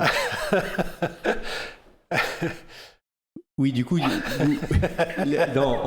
verra comment la suite du Théâtre Manu réadaptera pour amener encore une autre gamme mère, jusqu'à obtenir une gaine totale, une gaine ultime, l'acteur parfait. C'est intéressant l'analogie avec l'acteur, quoi. Tu vois, après le Théâtre Manu, il peut développer des choses. Il y a des choses à développer très importantes. Par exemple, je pense qu'il serait très important de développer tout de suite des relations avec les écoles de théâtre. C'est très difficile à faire, on a essayé, on n'a pas pu. Avec Lecoq est parti à Avignon, je connaissais bien Paola, mais les horaires sont différents. Enfin, c'est plutôt des questions administratives qui empêchent ces rapprochements. Et puis la danse, c'est super important, la danse. Et puis les écoles de design. Et là, on a les trois choses très très importantes qui pourraient enrichir considérablement la marionnette, faire en sorte qu'il y ait une relation aussi avec ces jeunes artistes, danseurs ou comédiens, qui peuvent aussi s'emparer de cet instrument d'expression dramatique. Et le lien avec l'école de Charleville-Mézières ? Très important, bien sûr. Alors, il est à imaginer, mais il serait évidemment très important parce qu'effectivement, cet endroit pourrait être il l'est déjà, tu vois, dans la mesure où beaucoup des élèves passent par ici, soit en compagnonnage, soit tout simplement pour présenter leurs œuvres ou leurs essais, tu vois. Mais ça pourrait être, effectivement, il pourrait y avoir une antenne parisienne, en quelque sorte, à une école très importante, parce qu'eux, ils travaillent sur 3 ans, quoi. Enfin, c'est très considérable. Nous, on aimerait beaucoup pouvoir travailler sur 3 ans. On ne peut pas, mais on aimerait le faire. Et l'idée d'une spécialisation après l'école de Charleville-Mézières ? Par exemple, 2 ans de spécialisation gaine, spécialisation fil, spécialisation... de permettre un parcours plus... Parce que 3 ans, c'est beaucoup, mais c'est aussi peu pour des élèves qui sortent des fois du bac, puisque les âges sont très resserrés. Je crois que c'est jusqu'à 25 ans. Du coup, on peut aussi demander encore de la formation, et il n'y a pas beaucoup de formations qui se proposent après cette école. Mais on se forme toute la vie, tu vois. Mais, ça, de toute façon. On peut rêver, tu vois, mais la problématique ici, elle est administrative. Tu ne peux pas dépasser 6 mois, c'est parce qu'après, les OPCO ne payent pas au-delà, tu vois. Enfin, donc tu ne peux pas véritablement monter quelque chose qui soit dans le temps réel artistique. Il y a un temps réel artistique qui existe et les choses, elles correspondent. La formation initiale, c'est 3 ans, comme une école supérieure. Mais nous, c'est 6 mois. Parce que si on dépasse ça, c'est au risque que les élèves aient eux-mêmes à payer leur formation. Or, l'avantage qu'il y a ici, puisque l'école est reconnue au RNCP, Registre National des Compétences Professionnelles, c'est que des élèves, enfin si la région est toujours d'accord, peuvent, être pris en charge. Leur formation ne leur coûte pas à eux personnellement, mais vont être formés pour l'avenir, quoi. Entrent dans la formation globale, quoi, à laquelle on a droit. Et donc c'est très important. Mais si je la mets sur 2 ans ou sur 3 ans, ils suivent plus. Mais c'est ça qu'il faudrait penser, parce que c'est très peu. 6 mois, tu peux pas. Tu vois, comment tu fais 6 mois une école, tu peux pas. Donc tu es obligé de passer par des biais, d'avouer ces biais, que les gens ne se trompent pas, et d'ouvrir des portes. Mais il n'appartient qu'à eux de se former sur ces portes qui leur ont été ouvertes. Et donc, les timings des 2 écoles sont absolument différents. Et puis, il n'y a pas que nous, il y a beaucoup d'artistes. Là, on a eu un stage absolument merveilleux de Baptiste Silina sur la marionnette à fil, pour le coup traditionnelle, tu vois, mais ils ont fait en 15 jours, ils ont fabriqué chacun une marionnette entière, habillée, peinte, avec une croix de contrôle, et enfin complète, quoi, même une valise pour partir avec. C'était absolument incroyable, un travail de qualité où tout d'un coup on retrouve un sens de l'artisanat, tu vois, premier, qui est, et on voit bien que c'est la main qui est là, qui tout d'un coup, oui, encore une fois, la main qui fabrique, qui pense, qui anime, qui est... Et donc on est un petit peu à l'envers d'un art théorique, mais c'est un art qui replonge au ras des pâquerettes, dans une réalité importante. et qui lui va bien, quoi. Tout d'un coup, il y a, il y a de la pesanteur, il y a de la gravité, voilà, de la gravité. Et c'est bien, non? Ah oui, oui, très Mm. joli. Avant, on va Mm. bientôt terminer cet entretien. Avant, j'aurais aimé. C'est un exercice difficile, alors. Est-ce qu'il y a des spectacles? Est-ce que tu pourrais nommer quelques spectacles qui ont marqué ton parcours d'artiste? Ah bah ouais, ouais. Donc c'est ce qui m'a marqué, ce qui a été très très déterminant pour moi, c'est le, alors ça remonte à longtemps, hein. C'est le figurine triangle. Je sais pas si vous voyez quel était ce spectacle, c'est Ernst Bovwinkel. Donc ce sont deux artistes hollandais qui avaient un petit castelet pas très grand, de peut-être 1,50 m, mais à peine, quoi, avec un petit rideau rouge et qui présentaient une série de petites scénettes, en fait, sur les métamorphoses, donc pas forcément inspirées d'Ovide, mais pas loin, et où simplement il y avait donc une petite situation dramatique et une métamorphose, une situation qui se transformait. Et ça a été un spectacle qui a eu un succès phénoménal. Et c'est à ce spectacle notamment que j'amenais mes amis qui n'en revenaient pas, mais comme la plupart des spectateurs n'en revenaient pas, qui découvraient l'art de la marionnette de façon absolument étonnante, quoi. Et voilà, bah donc voilà, je te dirais ce spectacle-là, quoi, qui est fondateur pour moi. Alors, pas fondateur dans le sens où l'esthétique pourrait être imitée ou je ne sais quoi, mais fondateur de ce que peut la marionnette dans la transformation des spectateurs. Oui, après, la question, c'est plutôt justement par rapport à ton parcours et que c'est pas que tu émets forcément un jugement définitif sur le monde, mais c'est voilà, où est-ce qu'on est touché, c'est ça qui m'intéressait. Est-ce il y a des élèves, sans donner de nom, est-ce qu'il y a des choses que qui ont changé dans ta conception grâce à des élèves? Euh, ça, c'est toujours grâce aux Oui, élèves que tu avances, en fait. C'est-à-dire, les élèves ne le savent pas, mais on a aussi le trac avant de donner un cours. Et on a d'autant plus le trac quand on essaye des choses nouvelles. Tu vois. Et donc, on les essaye prudemment. On essaye de les associer à d'autres formes. Donc, il y a une sorte de négociation, de transition, de passage qui est important. Et évidemment que ces retours sont absolument... alors, ça fonctionne pas, enfin, ça peut, comment dire, oui, c'est-à-dire que tu navigues, tu sens bien que t'es sans arrêt, il y a du vent ou il n'y en a pas, il y a de la houle, il n'y en a pas, c'est calme plat, ou, tu navigues en fait, tu vois, et tu avances. Mais tu vois, sur cette longue période de 10 ans où tout d'un coup, moi, vraiment, je me suis consacré à ça. J'ai adoré cette chose, vraiment. Je vois, tu vois, je prends du recul, tu vois, je vois des façons de faire, je vois, tu vois, des professeurs qui travaillent d'une façon ou d'une autre. Je vois les complémentarités des talents. Il y a de nombreux professeurs, il y a plus d'une trentaine qui sont ici. Donc, sur nos 6 mois, quoi, tu vois, donc c'est énorme. Mais ils ont une complémentarité. Et il est vrai qu'il y en a. Je suis arrivé, ce n'était pas le cas au tout début, mais petit à petit, certains s'en vont, certains ont d'autres engagements, etc. Et là, il y a peut-être la moitié des artistes sont des artistes avec qui j'ai travaillé plusieurs fois longtemps, et en qui j'ai toute confiance parce que je les connais. Et même mon idée initiale, et c'est peut-être ça aussi, cette idée de l'avenir que j'ai absolument pas pu faire ici, malheureusement, par manque de courage, par paresse, par je ne sais quoi, et par manque d'argent, c'était les professeurs sont une troupe. C'est la troupe du théâtre aux mains nues. Et c'est des talents absolument incroyables.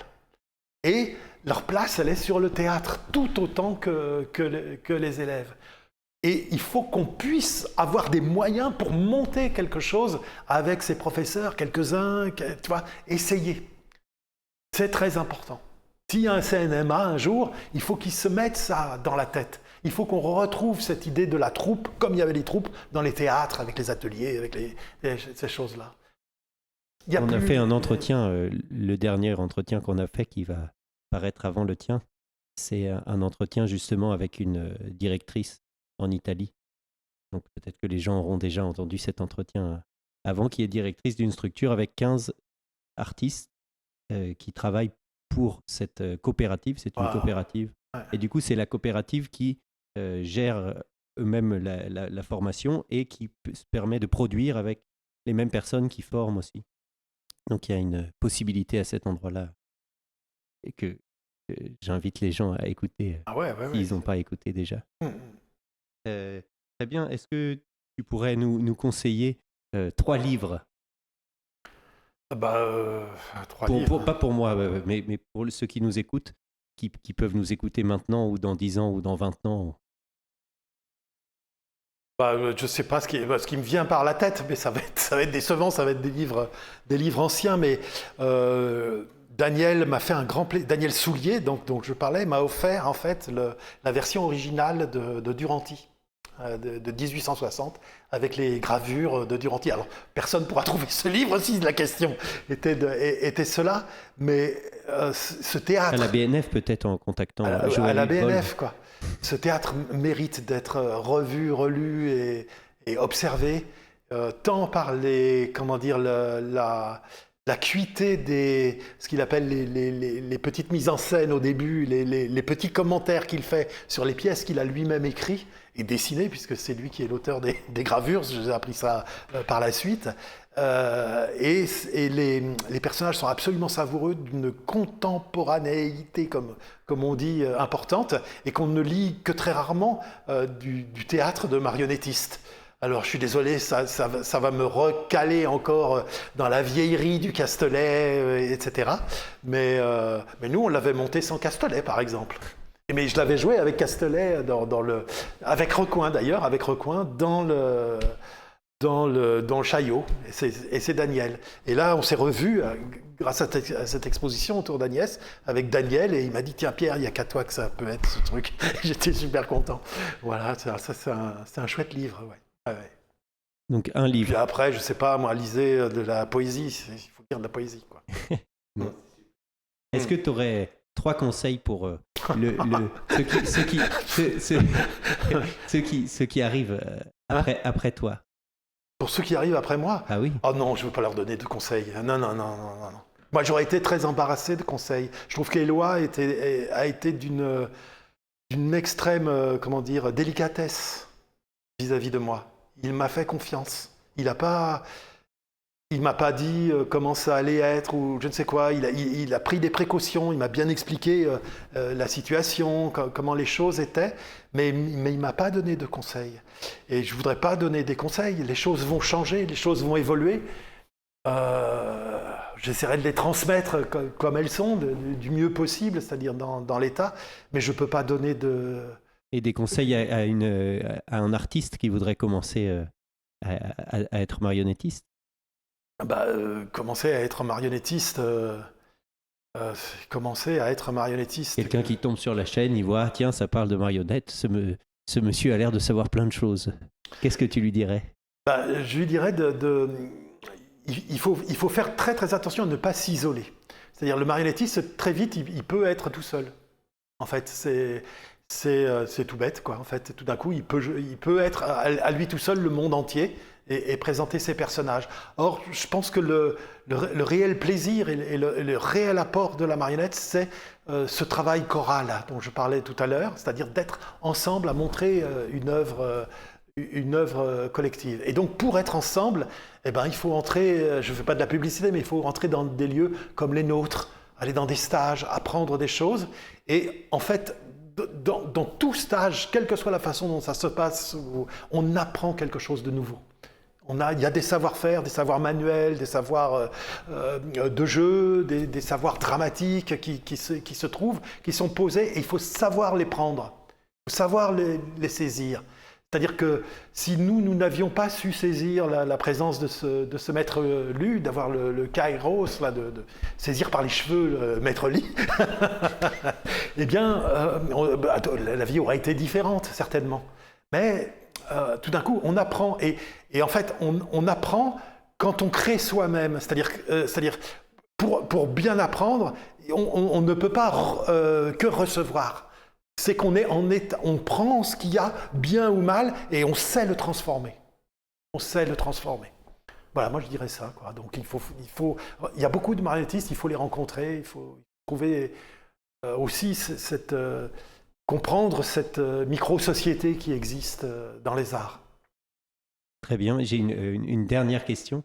Maintenant que tu vas laisser la direction de ce beau théâtre, qu'est-ce que tu vas faire? Tu vas passer du côté professionnel à amateur? Tu vas aller à la retraite? Qu'est-ce que ça veut dire pour toi? Comment tu vois le futur proche, le plus lointain? Bah, je le vois pas, je le vois pas. Je me dis que ça va changer, mais j'attends de voir. Très bien. Pierre Blaise, merci beaucoup. Merci. Quelle histoire.